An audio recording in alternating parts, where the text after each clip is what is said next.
প্রথমত আমরা যে তিনটি দেশের নাম শুনতেছি, সৌদি আরব, তুরস্ক, পাকিস্তান। সৌদি আরবে মুসলিম বিশ্বের সবচেয়ে পবিত্র যে ভূমি মক্কা এবং মদিনা অবস্থিত। তুরস্কের দীর্ঘদিনের খেলাফতের যে ঐতিহ্য, সেই ঐতিহ্য আছে তুরস্কে। এবং মুসলমানদের ইতিহাসের সবচেয়ে বড় ঘটনা ছিল ইস্তাম্বুল বিজয় করা বা কনস্টান্টিনোপল বিজয় করা, বা পৃথিবীর ইতিহাসের অন্যতম একটি বড় ঘটনা ছিল। ফলত আসলে ইস্তাম্বুল বা তুরস্কের সাথে মুসলমানদের একটা আন্তরিকতা এবং একটি ইতিহাস এবং ঐতিহ্য যুক্ত আছে। আর পাকিস্তান যেহেতু আমাদের প্রতিবেশী এবং দক্ষিণ এশিয়ার দেশ, আমরা সবাই জানি একমাত্র মুসলিম বিশ্বের পারমাণবিক শক্তিধর রাষ্ট্র। এবং তুরস্কের কথাও জানি যে তারা ড্রোন প্রযুক্তিতে অনেক এগিয়ে, এবং সৌদি আরবের অর্থনীতি, তেল, খনিজ ইত্যাদির কথা আমরা অবগত আছি। তো এই তিনটি দেশের যে চুক্তি, যেটি ন্যাটোর আর্টিকেল 5, যে কোনো একটির উপর হামলা আর বাকিগুলোর উপর হামলা হিসেবে গণ্য হবে। তো এই চুক্তির প্রেক্ষাপট এবং ভবিষ্যৎ যদি আমরা পর্যালোচনা করি, তাহলে সবার আগে আমাদের আলোচনা করতে হবে যে এই যে রিজিয়ন বা মধ্যপ্রাচ্য, মিডল ইস্ট, এখানে আসলে কি চলতেছে। এখানে যা যা ঘটতেছে তা সম্পর্কে যদি আপনার ন্যূনতম ধারণা না থাকে, তাহলে আপনি এই ঘটনাকে শুধু একটি আলাদা ঘটনা হিসেবে দেখবেন, আর মোটামুটি সবগুলো ঘটনা আপনার জানা থাকলে আপনি বিগার পিকচার, বড় যে দৃশ্যটা, সেটি দেখতে পাবেন। তো এই রেজিমে বা এই রিজিয়নে বা এই অঞ্চলে যা চলতেছে বা গোটা বিশ্বে যা চলতেছে, আমরা সকলে অবগত আছি যে করোনা ভাইরাসের পরেই মূলত বিশ্বে বড় বড় পরিবর্তনগুলো সংঘটিত হয়েছে। এই যুগের যেগুলো বড় বড় পরিবর্তন, যেমন আমরা যদি বলি আফগানিস্তানের তালেবানদের কাবুল বিজয়, যেটি 15ই আগস্ট 2021, যদি রাশিয়া এবং ইউক্রেনের যুদ্ধের কথা বলি 2022 সালে, তারপরে হামাসের ইসরায়েলে আক্রমণের কথা বলি 7ই অক্টোবর 2023 সালে, তারপরে বাশার আল আসাদের গভর্নমেন্টের যে পতন, যেটা 8ই ডিসেম্বর 2024, এই যে বড় বড় ঘটনাগুলো,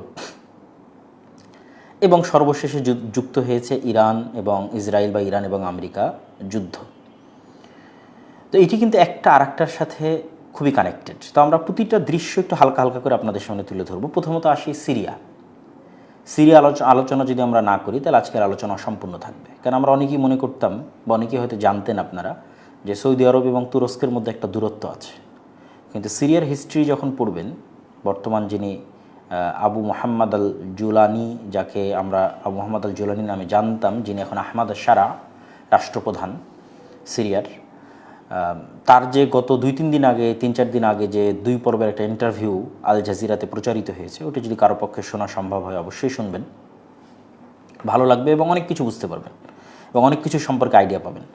তো এই পুরো রিজিয়নে ফার্স্টে আমরা সিরিয়াকে ধরতেছি। তো সিরিয়ার সাথে কিন্তু ইরান এবং ইরানের যে প্রক্সিগুলো আছে, তাদের একটা শত্রুতা ছিল, এটা বাস্তব সত্য। এবং বাশার আল আসাদের যে জুলুম সিরিয়ার মানুষের উপর, এটা পৃথিবীর ইতিহাসের অন্যতম ভয়াবহতম জুলুমগুলোর একটি, যার ন্যূনতম যদি পরিসংখ্যান করা হয় 2 লক্ষের বেশি মানুষকে বাশার আল আসাদ হত্যা করেছে। এবং সিরিয়ার মানুষরা যে উমাইয়া খেলাফতের ধারক এবং বাহক, অনেকেই উমাইয়া খেলাফতকে সহ্য করেন না, কিন্তু এটা আপনাকে স্বীকার করতে হবে যে এখন পর্যন্ত মুসলিম বিশ্বের যে সীমানা, এই সীমানা মূলত উমাইয়া খেলাফত আমলেই প্রতিষ্ঠিত হয়েছে। তারপরে অল্প কিছু মুসলমানেরা বাড়াতে পেরেছে, বেশি বাড়াতে পারেনি। যতদূর পর্যন্ত আজ মুসলমানেরা আছে, তার 90%, তার 80% উমাইয়াদের সময় প্রসারিত হওয়া, তার পরবর্তীতে তার প্রসারিত হয়নি।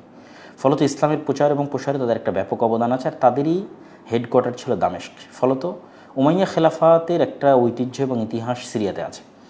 সিরিয়ার আর একটা গুরুত্বপূর্ণ বিষয় হচ্ছে রাসূল সাল্লাল্লাহু আলাইহি ওয়াসাল্লামের দোয়া, যে আল্লাহুম্মা বারিক লানা ফি শামিনা, এবং তার হাদিস যে কিয়ামতের পূর্ব মুহূর্তে হকপন্থী দল যদি কোথাও থাকে, সেটা সিরিয়াতে থাকবে, এবং কিয়ামতের পূর্ব মুহূর্তে মুসলমানদের যদি কোথাও হেডকোয়ার্টার হয়, সেটা দামেস্কে হবে।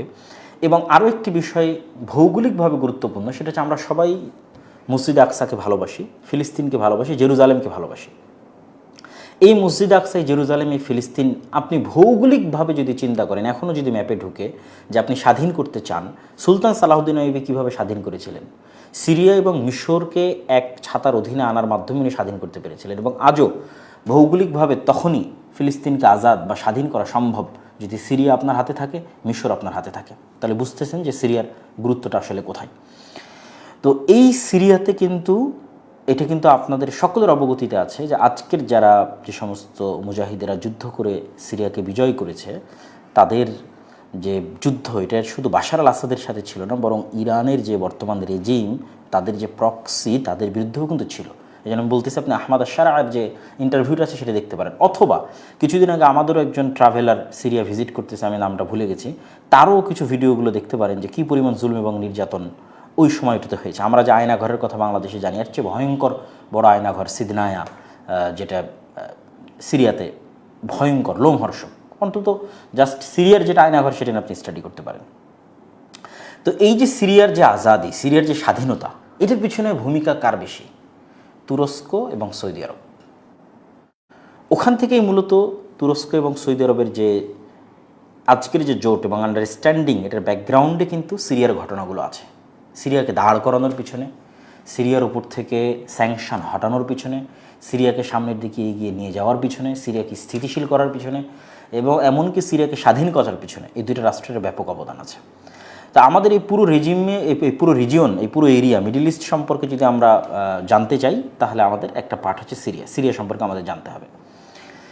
2 নম্বর হচ্ছে, আরব বিশ্বের মধ্যে অসংখ্য জোট আগেও হয়েছে, খুব একটা কার্যকরী জোট অনেক সময় বাস্তবায়ন করা সম্ভব হয়নি, কেননা বিভিন্ন দেশের স্বার্থ ভিন্ন। যেমন এখনকার কথা যদি বলি, যেমন নিকট অতীতে সৌদি আরবের সাথে কাতারের একটা আন্ডারস্ট্যান্ডিং গ্যাপ ছিল, এমনকি সম্পর্ক বিচ্ছিন্ন পর্যন্ত হয়ে গেছিলো। এখন সৌদি আরব এবং আরব আমিরাতের মধ্যেও কাছাকাছি এরকম একটা সিচুয়েশন চলতেছে। এটা আপনাকে মাথায় রাখতে হবে, এই জন্য বলতেছি।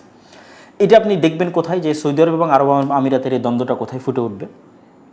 গত ডিসেম্বর সৌদি আরব ইয়েমেনের মোকাল্লা বন্দরে আমিরাত থেকে পাঠানো একটি অস্ত্রবাহী চালান বোমা হামলা দিয়ে ধ্বংস করে। ওই অস্ত্রগুলো যাওয়ার কথা ছিল আমিরাত সমর্থিত সাউদার্ন ট্রানজিশনাল কাউন্সিল তথা এসটিসি এর কাছে।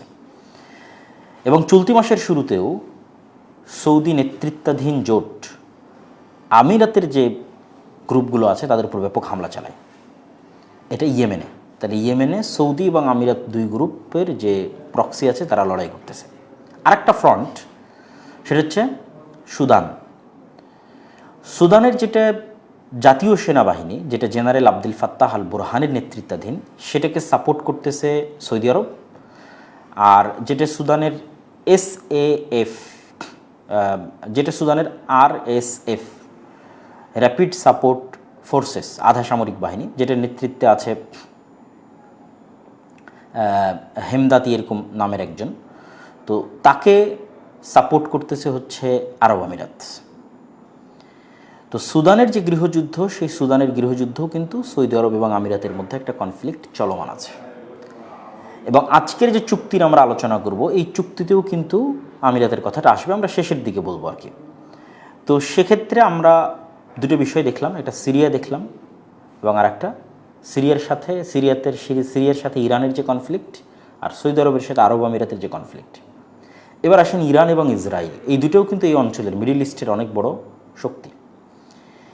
ইরানের সাথে বাকি সবার, ইসরায়েলের সাথেও বাকি সবার, তথা আমি যদি হেডলাইন দিই, ইরান বনাম অ্যারাবিয়ান মিডল ইস্টের সকল দেশ, ইসরায়েল বনাম মিডল ইস্টের সকল দেশ। ইরান বনাম কেন সকল দেশ? ইরানের যে বিপ্লব, এই বিপ্লবের মূল আহ্বানটাই ছিল সম্প্রসারণবাদী, যে আমাদের এই বিপ্লব, আমাদের সমমনা যত গ্রুপ আছে, যত দেশে আমাদের জনগণ আছে, সব জায়গায় এই বিপ্লব ছড়িয়ে পড়ুক। এবং এই কারণে কিন্তু ইরাক ইরান যুদ্ধ হয়েছিল সাদ্দামের সময়ে, ওইটার বিরুদ্ধে গিয়ে, যে এই বিপ্লবকে আরও অন্য দেশে ছড়িয়ে দেওয়া। এবং যে প্রক্সিগুলো আছে, ইয়েমেনের হুথি বলেন, লেবাননের হিজবুল্লাহ বলেন, এবং ইরাকে সাদ্দামের পতনের পর মোটামুটি ভালো ইরান এবং শিয়া যে মিলিশিয়া গ্রুপগুলো আছে তাদের কন্ট্রোল আছে।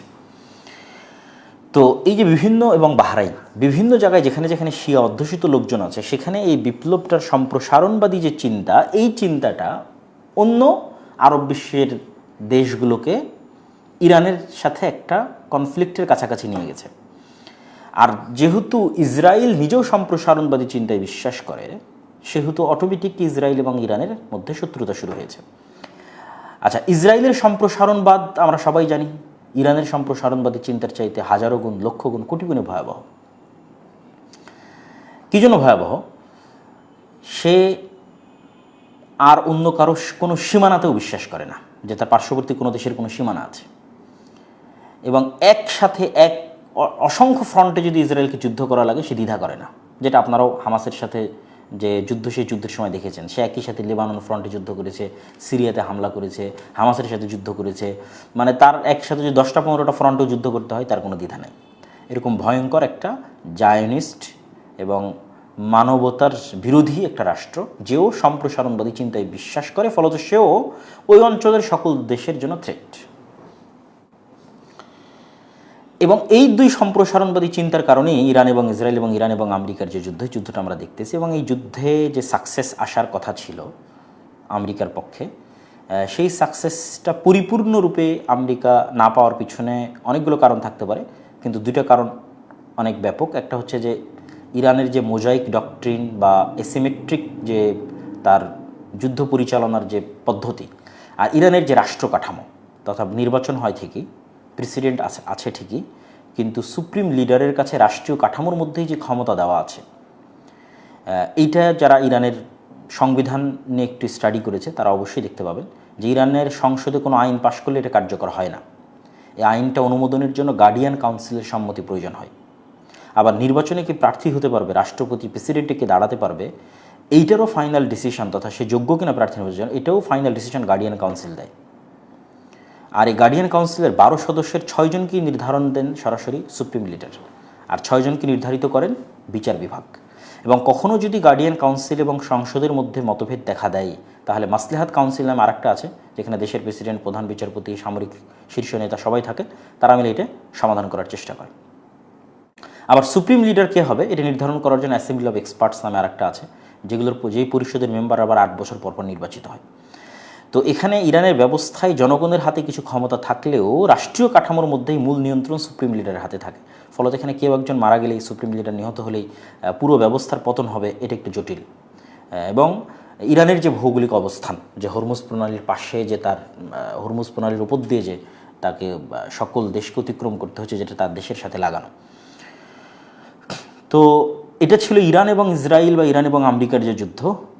একসাথে আমরা অনেকগুলো ফ্রন্টের সামারি দেখলাম, সিরিয়া দেখলাম, সৌদি আরবের সাথে আরব আমিরাতের দেখলাম, ইরান দেখলাম, ইসরায়েল দেখলাম, এবং মোটামুটি এর মধ্যে হামাসও চলে এসেছে, এর মধ্যে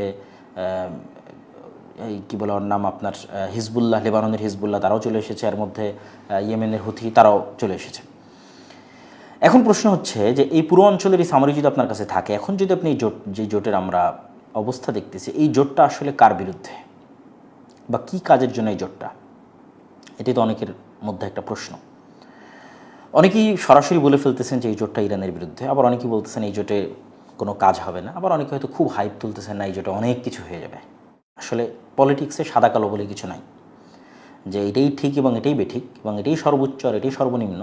পলিটিক্সে কিন্তু এরকম হয় না, এর মধ্যে অনেক কিছুই থাকে।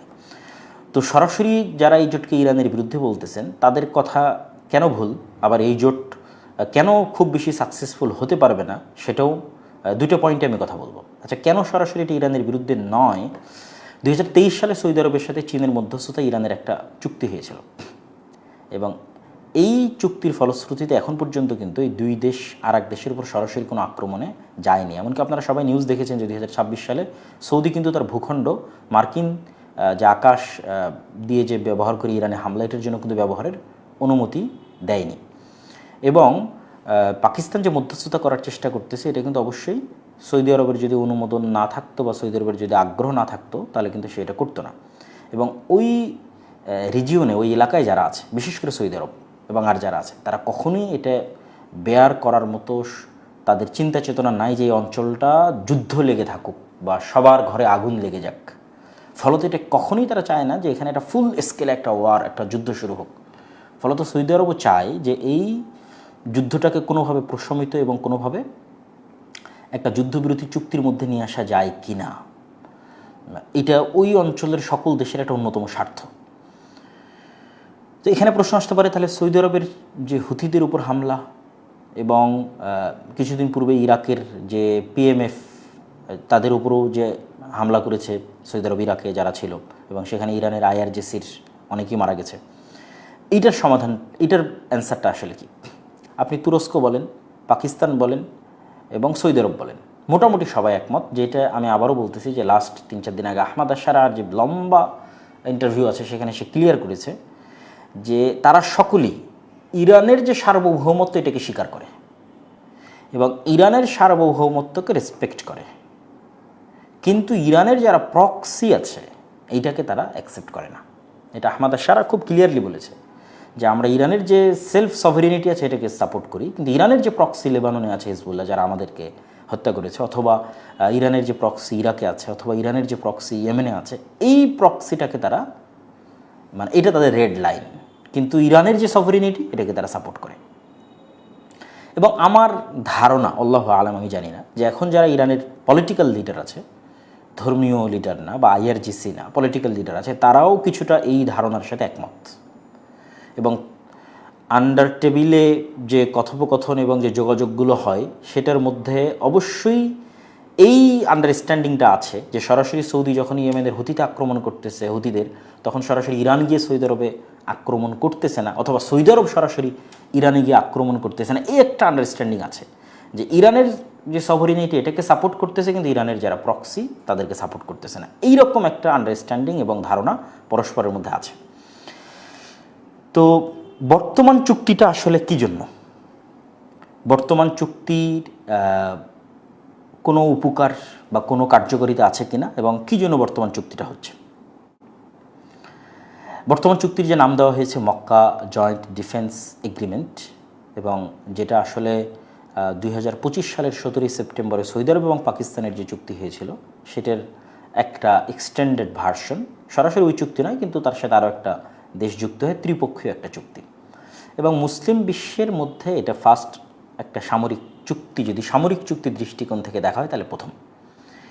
এই চুক্তিটার প্রয়োজন কেন পড়লো? যখন ইরান এবং আমেরিকার মধ্যে যুদ্ধ শুরু হলো, তখন আরব বিশ্বের দেশগুলো যে দীর্ঘদিন গালফ ওয়ারের পরে তথা ইরাকের কুয়েত এবং আক্রমণের পরের যে সময়গুলো ছিল, ওই সময় থেকে নিয়ে আজ পর্যন্ত তারা যে আমেরিকার একটা নিরাপত্তা ছায়ার মধ্যে ছিল এবং তাদের যে একটা বিশ্বাস ছিল যে আমেরিকা তাদেরকে যে কোনো রকমের হামলা থেকে রক্ষা করতে পারে এবং বাঁচাতে পারে, ইরান এবং আমেরিকার এই যুদ্ধে তাদের এই ধারণাটা অনেকটাই পাল্টে গেছে। এবং সবচেয়ে বেশি যেটা পরিবর্তন হয়েছে সেটা হচ্ছে আমেরিকার কাছে মোস্ট ইম্পর্টেন্ট হচ্ছে ইসরায়েল, তথা তার সকল সাপোর্ট দিয়ে সে যদি কাউকে প্রথমে বাঁচাতে পারে সেটা ইসরায়েলকে বাঁচাতে চাইবে, এবং ইসরায়েলকে বাঁচাতে গিয়ে যদি আর অন্য কোনো দেশকে সে বাঁচাতে না পারে তাহলে সে বাঁচাবে না। তাহলে তার ইন্টারসেপ্টর তথা উপর থেকে মিসাইল আসলে সেটাকে যে ধ্বংস করবে নিচ থেকে, এটা যদি তার শেষ হয়ে যায়, শর্ট পড়ে, তাহলে আগে সৌদিকে দিবে, আগে কুয়েতকে দিবে, আগে দুবাইকে দিবে, আগে কাতারকে দিবে না, আগে ইসরায়েলকে দিবে, আগে ইসরায়েলকে দিবে। মোটামুটি এই জিনিসটা আরব বিশ্বের সকল দেশের কাছে পরিষ্কার যে আমেরিকার যে নিরাপত্তা ছাতার মধ্যে আমরা আছি, এই নিরাপত্তা ছাতাতে আমাদের 100% স্বার্থ পুরোপুরি রক্ষা হচ্ছে না। এবং ইরানের সাথে যে যুদ্ধবিরতি প্রক্রিয়া, এই প্রক্রিয়ার মধ্যেও উপসাগরীয় দেশগুলোর যে স্বার্থ পুরোপুরি রক্ষা হচ্ছে এটা তারা মনে করতেছে যে হচ্ছে না। ফলত তাদের মধ্যে এই জিনিসটা অটোমেটিক প্রবেশ করে গেছে যে তাদের আসলে আমেরিকার বলয় থেকে বের হয়ে অন্য আর একটা কিছু চিন্তা করতে হবে। এবং এখানে আরও একটা জিনিস, কিছুদিন পূর্বে আপনারা অনেকে নিউজ দেখেছেন যে আমেরিকার সাথে ট্রাম্পের, সৌদি আরবের সাথে আমেরিকার একটা নিউক্লিয়ার চুক্তি স্বাক্ষরিত হয়েছিল।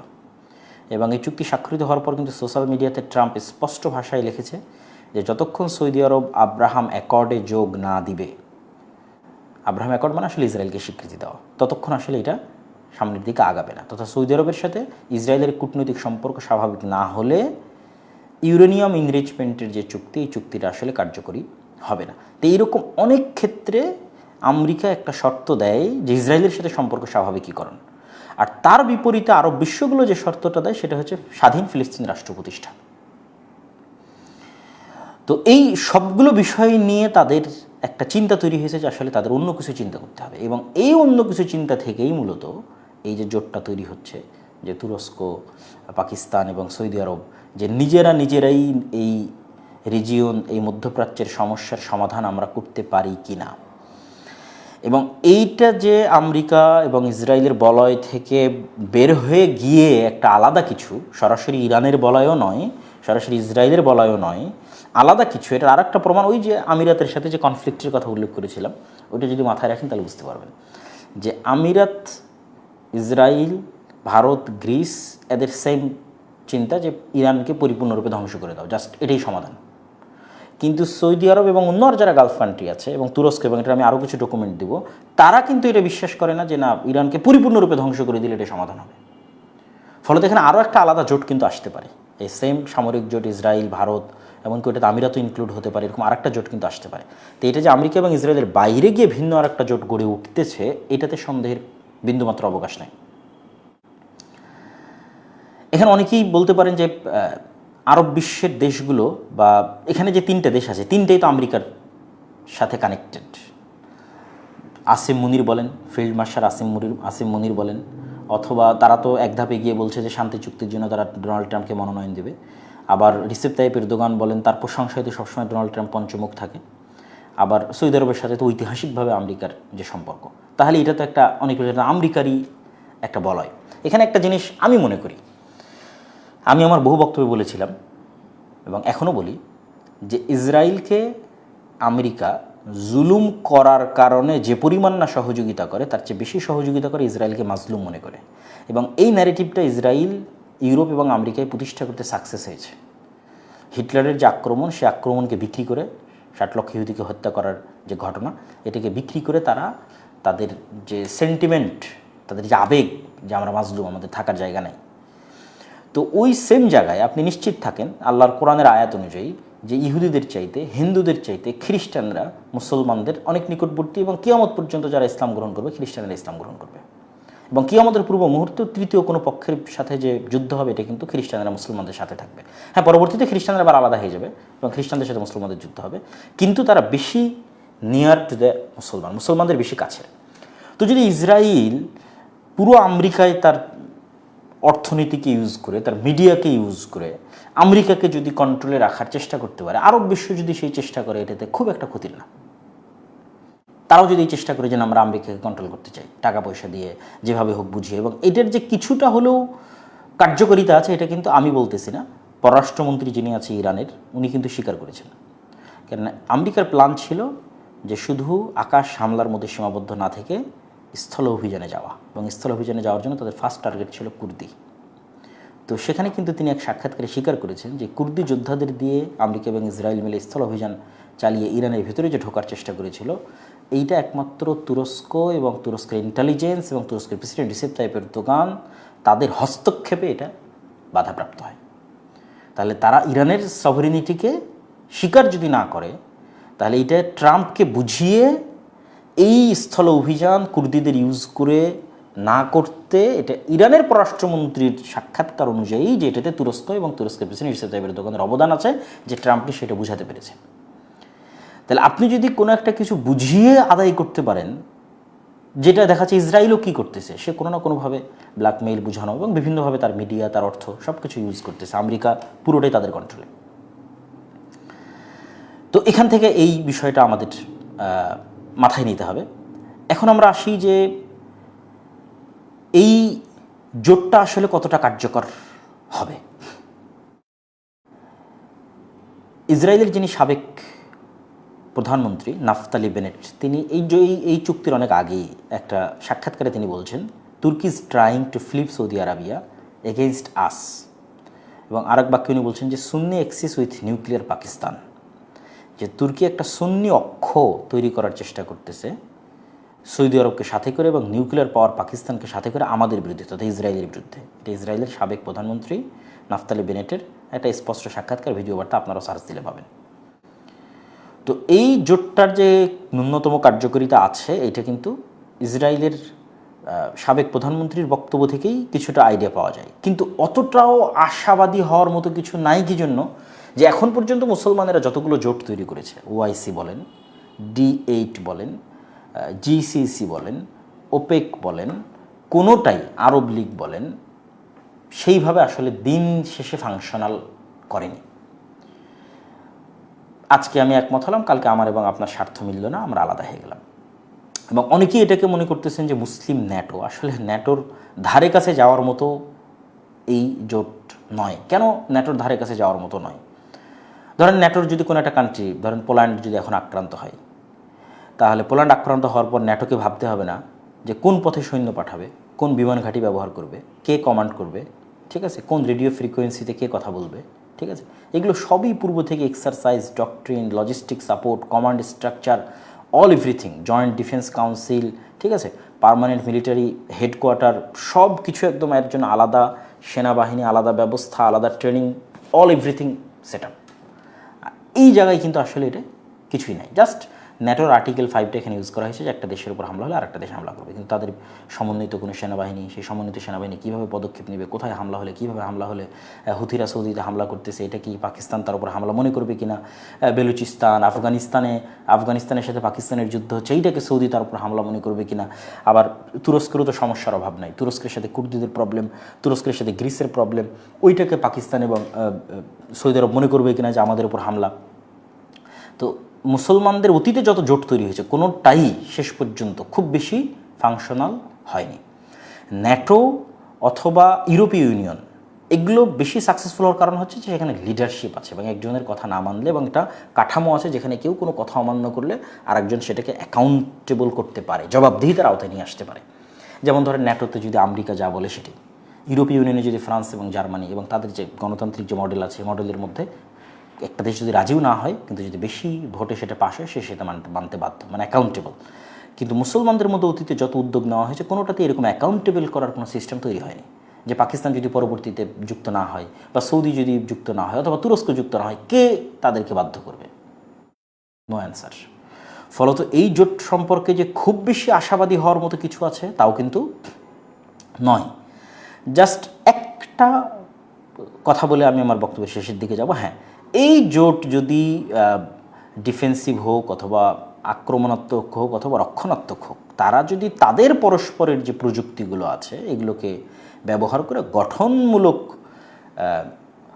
নিজেদের মধ্যেই যুদ্ধ করার জন্য যত ধরনের সরঞ্জাম প্রয়োজন তার সবই প্রযুক্তি আদান প্রদানের মাধ্যমে নিজেদেরকে শক্তিশালী করার পিছনে তাদের প্রযুক্তিগুলো লাগায়। যেমন তুরস্ক তার যে বাইরাক্তার যে ড্রোন আছে, পাকিস্তান তার যে পারমাণবিক আছে, এরা পরস্পরকে যদি তাদের প্রযুক্তি দিয়ে এই স্বয়ংসম্পূর্ণ হওয়ার দিকে যদি সামনের দিকে এগিয়ে যায়, সরাসরি যুদ্ধকেন্দ্রিক না, গঠনমূলক এবং কাঠামোগত, তাহলে এটা অবশ্যই দীর্ঘমেয়াদে মুসলমানদের জন্য সকল দিক থেকে উপকারী এবং কার্যকরী।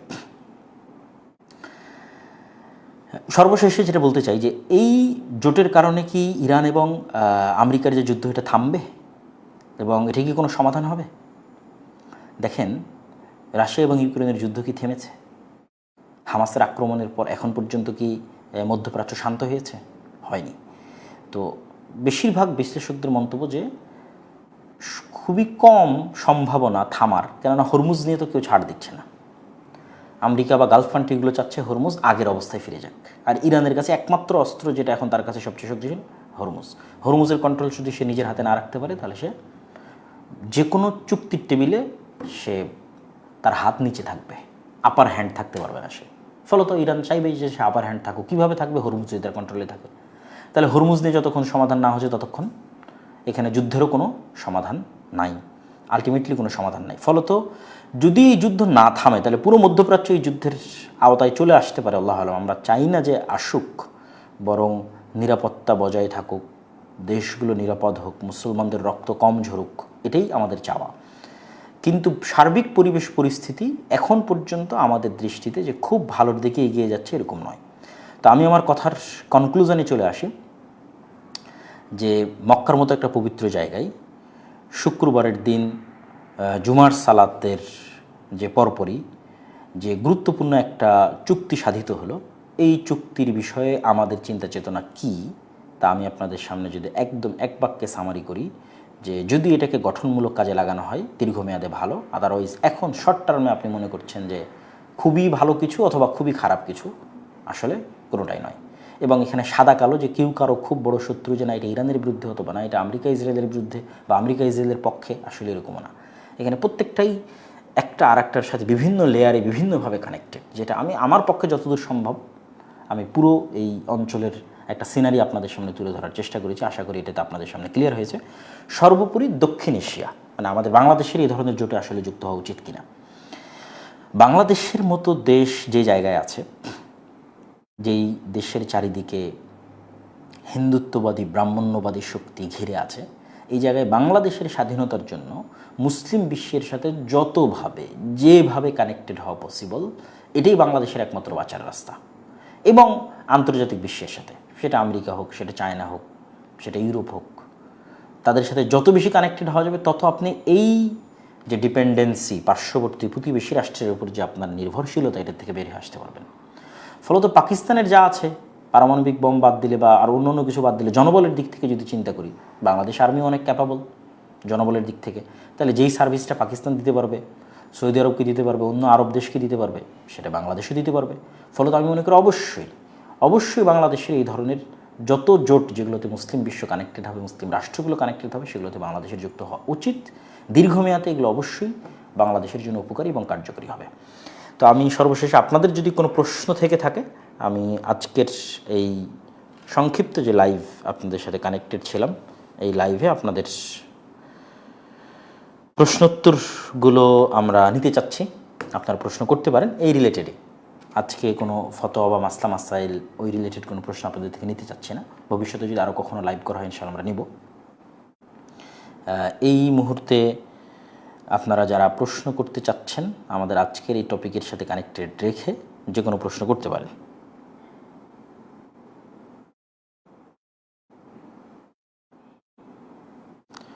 শাম অঞ্চলের জন্য যে দোয়া, সেটা সৌদি আরবের প্রতি কোনো দোষারোপ কিনা, এটা একজন প্রশ্ন করেছেন। দোষারোপ এই জন্য নয় যে ওই শেষ জামানার যে হাদিসগুলো, সে হাদিসগুলোতে দেখবেন যে শামে মুসলমানদের পক্ষে লড়াই করার জন্য ওই যুগের সর্বশ্রেষ্ঠ অশ্বারোহী বের হয়ে আসবে মদিনা থেকে। তাহলে মদিনা ইন দ্যাট টাইম, তথা লাস্ট পিরিয়ড তখন মদিনা মুসলমানদের সাথে কানেক্টেড এবং মুসলমানদের যে জীবন মরণ যুদ্ধ, সেই যুদ্ধের সাথে কানেক্টেড রাসূল সাল্লাল্লাহু আলাইহি ওয়াসাল্লামের হাদিসের ভাষা অনুযায়ী। তো ফলত মক্কা এবং মদিনায় ইসলাম থাকবে এবং সিরিয়া এবং শামে ইসলাম থাকবে, এতে সন্দেহের বিন্দুমাত্র অবকাশ নেই। আর একভাবে বলতে পারেন, মুহাম্মদ সাল্লাল্লাহু আলাইহি ওয়াসাল্লামের দারুল হিজরা এবং ইব্রাহিম আলাইহিস সালামের দারুল হিজরা। ইব্রাহিম আলাইহিস সালামের দারুল হিজরা হচ্ছে শাম, মুহাম্মদ সাল্লাল্লাহু আলাইহি ওয়াসাল্লামের দারুল হিজরা হচ্ছে মদিনা। এই দুই জায়গায় ইসলাম থাকবে কিয়ামত পর্যন্ত। একজন লিখেছেন যে আমাদের দেশে ইসলাম প্রতিষ্ঠা সম্পর্কে কিছু বলবেন। আমার এই টপিকের উপর অনেক লম্বা বক্তব্য আছে এবং আজকে যে টপিকের উপর আলোচনা করছি, এরকম টপিকের উপর মাসিক আল ইতিসামে নিয়মিত সম্পাদকীয় থাকে। মাসিক আল ইতিসামে সমসাময়িক সকল ইস্যুর উপর প্রতি মাসেই সম্পাদকীয় আছে। যেমন এই মাসের সম্পাদকীয় আছে আপনার পার্বত্য চট্টগ্রাম, বঙ্গোপসাগর এবং আমেরিকা এবং চীনের সাথে যে করিডোরের চুক্তি এবং আমেরিকার সাথে যে বাণিজ্য চুক্তি, সেটা নিয়ে আলোচনা আছে। এবং তার আগের মাসের সম্পাদকীয়তে এইভাবে একটা সম্পাদকীয় আপনি পাবেন, নির্বাচন কেন্দ্রিক 2টা সম্পাদকীয় গেছিলো মাসিক আল ইতিসামে, অথবা ইতিসাম লেখে ইংরেজিতে সার্চ দিলেও আপনি পাবেন। তো সেখানেও বিস্তারিত আলোচনা করা আছে যে আসলে আমাদের রোডম্যাপটা কী হওয়া উচিত, এবং আমি বহু বক্তব্য বলেছি। এটা না ভিন্ন আরেকদিন টপিকে যদি আবারও কোনো দিন কথা বলার সুযোগ হয় বলবো ইনশাল্লাহ। ইরান এবং আরব এক হওয়ার সম্ভাবনা আছে কিনা, খুবই চমৎকার প্রশ্ন করেছেন। আসলে আদর্শিক দ্বন্দ্ব যেখানে থাকে সেখানে ফাইনাল একত্রিত হওয়া খুব কঠিন।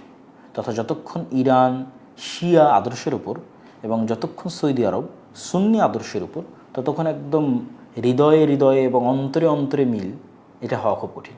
এই যে এখন যেই লেভেল আছে, এই লেভেলের আরেকটু বাড়তে পারে। যেমন এখনও তো এত ভয়ঙ্কর সিচুয়েশনের মধ্যেও তো ইরানও সরাসরি ক্লেম করেনি যে সে সৌদির বিরুদ্ধে ডাইরেক্ট কোনো অ্যাকশানে যাচ্ছে। হয়তো ছোটোখাটো বিভিন্ন আক্রমণ হয়েছে, কিন্তু সৌদিও কিন্তু ক্লেম করেনি যে সে ইরানে সরাসরি কোনো হামলায় যাচ্ছে। তো এই যে একটা আন্ডারস্ট্যান্ডিং লেভেল, এটার হয়তো আরও বেটার পজিশন আসতে পারে। কিন্তু যেটা আপনারা চিন্তা করতেছেন যে একদম এটা আদর্শিক যে মতবিরোধ, এই মতবিরোধের কারণে এটা এক প্রকার অসম্ভব। এবং এখানে আসলে অনেক রক্তের দাগ আছে। এখানে সিরিয়াতে রক্তের দাগ আছে, ইরাকে রক্তের দাগ আছে, ইয়েমেনে রক্তের দাগ আছে। এত রক্তের দাগ নিয়ে বরং এটা বাড়তে পারে, দ্বন্দ্বটাই বাড়তে পারে, কনফ্লিক্টই বাড়তে পারে। সমাধান হওয়ার সম্ভাবনা তো বহু দূরের কথা, কনফ্লিক্টই ইন ফিউচারে বাড়তে পারে। দেখা যাচ্ছে যে আমেরিকা যদি এখান থেকে সরে যায়, ইসরায়েল যদি এখান থেকে সরে যায়, তাহলে কার সাথে যুদ্ধ হবে? ইরান আর আরবই যুদ্ধ হবে 100%। এখন ইসরায়েল আছে, তাই একটা থার্ড পার্টির সাথে মানে 3টা অঞ্চলে যুদ্ধ হচ্ছে, ইরান, ইসরায়েল, আরব, মানে ত্রিমুখী সংঘর্ষ। আর দেখা যাচ্ছে আমেরিকা সবার সাথে লিয়াজু করে এটাকে ঠান্ডা রাখার এবং এটা সমাধান করার চেষ্টা করছে, এরকম একটা সিচুয়েশন।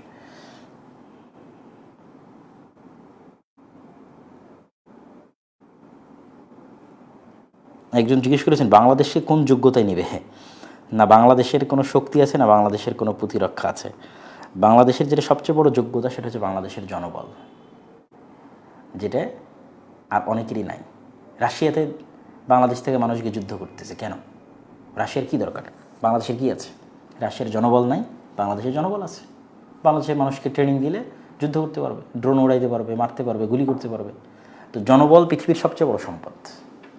তো আপনি রাশিয়াকে চিন্তা করেন যে সেখানে কী পরিমাণ বাংলাদেশিরা যুদ্ধ করছে এবং প্রতিনিয়ত যাচ্ছে, ঠিক আছে? তো ওই সেম জিনিসটা চিন্তা করেন যে জনবলের দরকার, পুরো বিশ্বের জনবলের দরকার যুদ্ধের জন্য। এই জনবল সাপোর্ট দিতে পারবে বাংলাদেশ। এই জোটে মিশর, আলজেরিয়া, ইন্দোনেশিয়া অংশগ্রহণ করে মুসলিমরা। দেখেন মিশর অলরেডি একটা আন্ডারস্ট্যান্ডিংয়ের মধ্যেই আছে। মিশর অলরেডি একটা আন্ডারস্ট্যান্ডিংয়ের মধ্যেই আছে।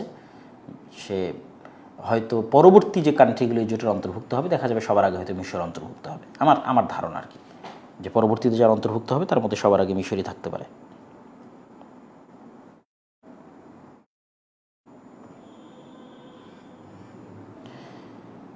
এই দেশের মানুষ কেন এত সৌদি বিদ্বেষী, এটা লিখেছেন একজন। আসলে আমাদের দেশের মানুষ প্রথমত একটু আবেগপ্রবণ এবং দিনকে ভালোবাসে। তো তারা চায় যে যেহেতু তাদের চিন্তা চেতনায় তারা সবাইকে মুসলমান মনে করে, মানে বাংলাদেশের মানুষের পয়েন্ট অফ ভিউটা বলতেছে, যেহেতু তারা সবাইকে মুসলমান মনে করে এবং যেখানে যে কোনো প্রান্তে কোনো মুসলমান দেশকে কষ্ট দেখতে পায় তখন তারা মনে করে যে সব মুসলমান দেশ কেন সেটার সাপোর্টে গিয়ে দাঁড়াচ্ছে না। এই রকম একটা চিন্তা চেতনা থেকেই আমার মনে হয় যে বাংলাদেশের যে মিসআন্ডারস্ট্যান্ডিংটা এটা তৈরি হয়েছে। তো এটার এই মিসআন্ডারস্ট্যান্ডিংটা দূর করার যেটা উপায় সেটা হচ্ছে আমাদের যেখানে নিউজ সোর্সগুলো আসে, এই নিউজ সোর্সগুলো রাইট সোর্সে আসে না। যেমন আপনি যদি আরব বিশ্বে থাকেন তাহলে আপনি সেখানকার পলিটিক্স, তাদের চিন্তা চেতনা, তাদের কথাবার্তা গোত্রভিত্তিক। এখনও কিন্তু আরবের রাজনীতি গোত্রভিত্তিক। এবং ইয়েমেনেও যে যুদ্ধগুলো চলছে হুথি বা সৌদি সমর্থিত বা এগুলো কিন্তু গোত্রভিত্তিক, যে কোন গোত্র কার সাথে আছে, এই মানে ইন্টারনাল পলিটিক্স কিন্তু আজও গোত্রভিত্তিক পুরো আরব বিশ্বে। তো ওই ইন্টারনাল পলিটিক্সের মধ্যে যতক্ষণ আপনি না ঢুকবেন ততক্ষণ আপনার কাছে পুরো সিনারিটা ক্লিয়ার হবে না। তো এই ইন্টারনাল পলিটিক্সের মধ্যে যেহেতু আমরা ঢুকি না এবং আমরা যেহেতু দূর থেকে একটা এবং মিডিয়া যেভাবে দেখায় সেটাই আমরা চিন্তা করি, এবং যেহেতু আমরা একটু আবেগপ্রবণ এবং দিনকে ভালোবাসি, ফলত ওই আবেগ এবং দিনকে রং চড়িয়ে লাগিয়ে যদি অনেক কিছু বোঝানো হয় এবং করা হয় তাহলে সেটাই মানুষের কাছে। তবে আমাদের এটা মনে রাখতে হবে যে এখানে কেউই দুধে ধোয়া তুলসী পাতা নয়, যে আমরা কারোরও বিষয়ে খুব বেশি বাড়াবাড়ি প্রশংসা করব। ইরানের জন্য খুব বেশি বাড়াবাড়ি প্রশংসা করব, তুরস্কের জন্য করব, আর অন্য কোনো দেশের জন্য করব, এটা কখনোই একজন আলেমের শানে অথবা এটা কখনোই একজন বুদ্ধিমান মানুষের শানে পসিবল নয়। কী জন্য?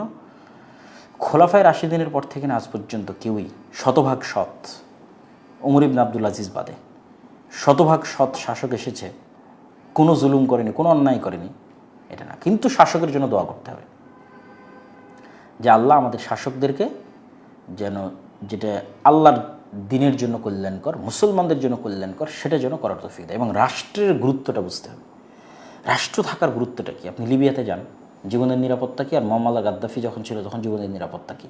জাস্ট একটা কান্ট্রি ভিজিট করেন, লিবিয়া, তাহলে আপনি বুঝবেন যে রাষ্ট্রের গুরুত্বটা কোথায়।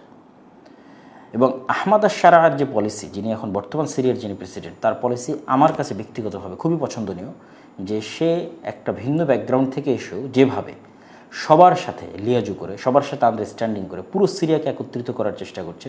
সে আমার বিরোধী পার্টি হোক, আমার বিরুদ্ধে যুদ্ধ করুক, আমার বিরুদ্ধে কিছু করে থাকুক, তারপর আসো, টেবিলে আসো, কথা বলো, আমরা পুরো সিরিয়া একত্রিত হই। এই যে পুরো সিরিয়াকে একত্রিত করার যে তার চিন্তা, এই যে হিকমা, এই যে লিডারশিপ, শত্রুতায় না যাওয়া এবং রাষ্ট্রকে দাঁড়াতে দেওয়া, এইটা আমার কাছে অনেক দূরদর্শী চিন্তা মনে হয়েছে।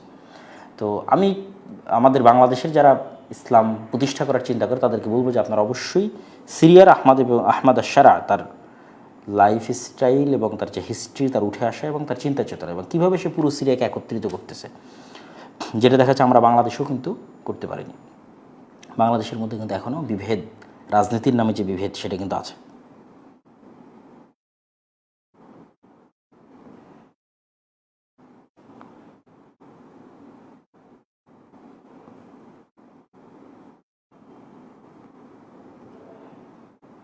জি, মোটামুটি আমরা